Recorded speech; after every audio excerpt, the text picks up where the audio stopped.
तो जॉन्डिस, यरकान, पीलिया, इस वीडियो में हम उसी के बारे में बात करेंगे। इस बीमारी का आपने बहुत ज़्यादा मर्तबा सुना होगा, लेकिन अब हकीकत में ये क्या होती है इस वीडियो में मैं आपको समझाऊंगा। देखिए एक्चुअली में होता क्या है यरकान या पीलिया। वो कहते नहीं है कि अगर आप सर्दियों में पानी जो है वो कम पीते हैं तो गर्मियों में आपको यरकान या जर्दा जो है वो पीलिया ये आकर उभरता है।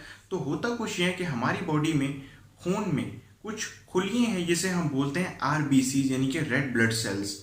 अब यूजुअली क्या होता है कि वो आरबीसीज जो हैं यानी कि जो रेड ब्लड सेल्स हैं वो बनते और टूटते हैं, और जब वो टूटते हैं तो एक केमिकल या एक समझ लें कि एक वेस्ट प्रोडक्ट यानी कि एक मादा रिलीज होता है जिसे हम बोलते हैं बिलीरुबिन।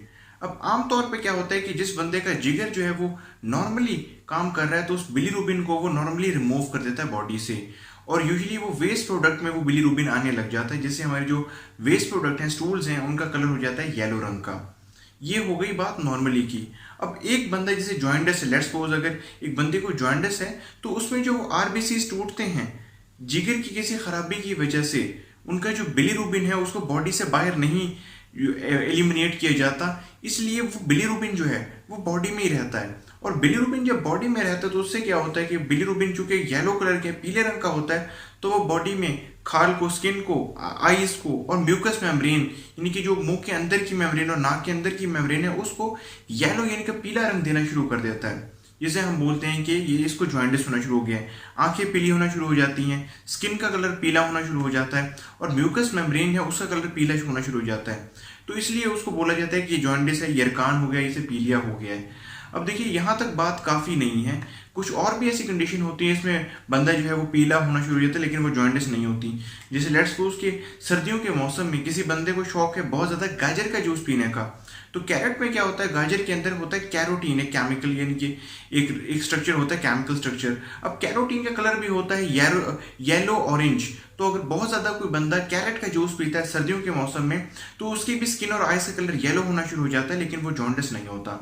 अब जॉन्डिस की आमतौर पे इलामात क्या होती हैं, एक बहुत ही कॉमन इलामत तो मैंने आपको बताई कि स्किन और आंखों का कलर येलो होना शुरू हो जाता है, लेकिन इसके अलावा बंदे की भूख उड़ जाती है, यूजुअली बंदे को थोड़ा वेट लॉस महसूस होता है, वॉमिटिंग बार बार होती है, और यूजुअली आपका जिगर जो है वो मैदे के साथ साथ आपके खाने को हजम और प्रोसेस करता है, इसलिए वो आपके खाने को मुकम्मल तौर पे प्रोसेस नहीं कर पाता। अब वजूहात इसकी क्या है जॉइंडिस की, और हाँ मोस्टली आपने सुना होगा कि जॉइंडिस में जो है वो आपके स्टूल्स यानी कि पेशाब और पैखाने का कलर जो है वो येलो कलर का हो जाता है, लेकिन ये बिल्कुल सच नहीं है। कुछ केसेस ऐसे भी होते हैं जिसमें बिलीरुबिन जो है वो बॉडी से एलिमिनेट ही नहीं हो पा रहा होता, तो बॉडी के अंदर ही रहता है, जिससे जो यूजुअली स्टूल्स का कलर है वो बिल्कुल ग्रेश हो जाता है। ये भी केसेस जो है वो कुछ पेशेंट में रिपोर्ट किए जाते हैं। अब यूजुअली काजेस क्या है, आखिर होता क्यों है जॉन्डिस, तो सबसे बड़ी काजेस की हेपाटाइटिस। अब हेपाटाइटिस के अंदर भी बहुत सारी टाइप्स हैं, मेनली जॉन्डिस जो हॉलमार्क फीचर है वो हेपाटाइटिस ए का। अब हेपाटाइटिस ए में बी एंड सी में क्या फर्क है कि हेपाटाइटिस ए यूजुअली आपको होता है गंदा खाना खाने की वजह से। हेपाटाइटिस ए का जो पाथवे है वो है ऑरल पाथवे, यानी कि आपने कोई ऐसी चीज़ मुंह के जरिए कंज्यूम की जिसके अंदर हेपाटाइटिस ए का वायरस था और उसके जरिए वो आपके जिगर में चली गई, और जिगर की सोजिश यूजुअली रहती है 3 से 4 हफ्तों तक, कुछ महीनों में भी जा सकती है अगर आपने उसका बर वक्त इलाज नहीं करवाया तो। और हेपेटाइटिस ए की इलामत के तौर पे जाहिर होता है जॉइंडिस यानी कि यरकान। ये तो हो गई एक बात। हेपेटाइटिस बी एंड सी में भी जॉइंडिस देखा जाता है, लेकिन वो यूजुअली कॉन्टैक्ट होता है कि गंदे ब्लड के कॉन्टैक्ट की वजह से। लेट्स सपोज आप शेव करवाने गए हैं कहीं पर किसी नाई की दुकान पर, और उससे पहले हेपेटाइटिस बी या सी का कोई मरीज वहां से शेव करवाने गया था और उसका खून ब्लेड के ऊपर लगा हुआ था और उससे आपकी शेव हुई, आपके वहां कट लगा, उसका खून चला गया आपकी बॉडी के अंदर, आपको हेपेटाइटिस बी या सी हो गया। ये बहुत ही जानलेवा और खतरनाक किस्म के हेपेटाइटिस की टाइप्स हैं, और इसमें भी है जॉइंडिस नजर आता है। इसके अलावा एक नाली होती है, इसे बोलते हैं बाइल डक्ट। जिगर से लेके और स्मॉल इंटेस्टाइन यानी कि छोटी अंतड़ियों तक एक नाली जा रही होती है, उसे बोलते हैं बाइल डक्ट।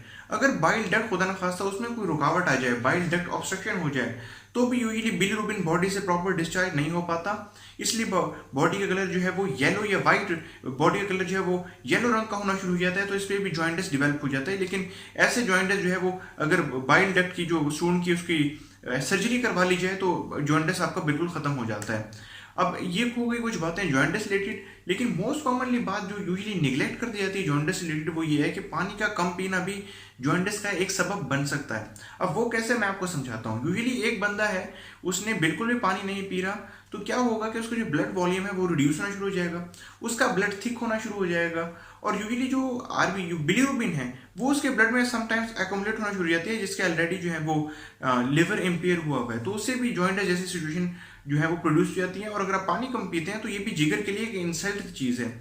और इसके अलावा क्या है कि आपने देखा कि बहुत से लोगों ने जो है वो एसिटामिनोफेन यानी कि पैनाडोल की है, दूसरी जो कालपोल ऐसी जिसमें ये आपकी पैरासीटामोल होती है, इसको एज ए टॉफी के तौर पे लेना शुरू कर दिया है। अब यूजुअली क्या होता है कि जो आपकी ये एसिटामिनोफेन है, ये पैनाडोल है, इसका मेटाबॉलिज्म होता है आपके लिवर के थ्रू। तो अगर आप इसको रोजाना की बुनियाद पे लेते रहेंगे तो उसका मेटाबॉलिज्म है वो जो होगा जिगर के जरिए, जिगर को ये बार बार हल्की इंसल्ट इंजरी करती रहती है, और फाइनली एक सिचुएशन ऐसी आती है कि जिगर आपका थोड़ा खराब होना शुरू हो जाता है, वो प्रॉपर तौर पर प्रोसेस नहीं कर पाता बिलीरुबिन को, और अगेन आपका एंड होता है जॉइंटिस पे। अब बड़ों में जॉइंटिस है ये यूजुअली एक नॉर्मल कंडीशन है। इसकी जो अंडर की बीमारी है यानी कि bile duct obstruction, viral hepatitis, ये दूसरी हो गई एसिटामिनोफेन यानी कि दवाई की लेने की वजह से, बाकी जितनी वजूहत हो गई, यूजुअली अगर आप इसके वजह का इलाज कर लेंगे तो जॉइंटिस का भी इलाज हो जाएगा। बाकी इसमें ये कि अगर कोई बंदा इस वक्त जॉइंटिस के अंदर मुब्तला है तो उसमें जो बेसिक सलाह दी जाती है वो ये दी जाती है कि ऑयली फूड से दूर रहें, आप ज़्यादा से ज़्यादा तली हुई जितनी भी अशिया हैं उनसे दूर रहें, बहुत ज़्यादा लिपिड वाला खाना ना खाएं, बहुत ज़्यादा लिपिड कंटेंट हो, और इसके अलावा क्या है कि एक हेल्थी लाइफस्टाइल को अपनाएं।